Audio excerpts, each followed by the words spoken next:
mga kapartner, 7 minutos makalipas ang alas 6 ng umaga. Ang oras ay hatid sa inyo ng RBC Cable. Para sa unang detalye ng ating mga balitang lokal, naipamahagi na sa 49 na barangay sa Tuguegarao City ang tig 200,000 pesos na ayuda sa ilalim ng bawat barangay. Makikinabang. Presidential Assistance to Barangays under the Social Civic Project Fund ng Office of the President.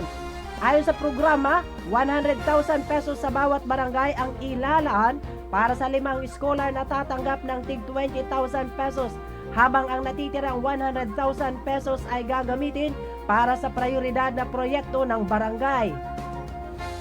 Sinabi ni Liga ng mga Barangay President Restituto Ramirez na malaking tulong ang programa dahil kinikilala nito ang mahalagang papel ng mga punong barangay sa paghahatid ng serbisyo sa kanilang mga nasasakupan. Nagpasalamat din siya kay Pangulong Ferdinand Marcos Jr. na sa pinagkaloob na suporta. Samantala, pinaalalahanan ni Mayor Myla Tingki ang mga punong barangay na tiyaking masusunod ang itinakdang program of works upang maging maayos ang paggamit ng pondo at maiwasan ang anumang suliranin sa pagpapatupad ng mga proyekto. Sunshine News Blast.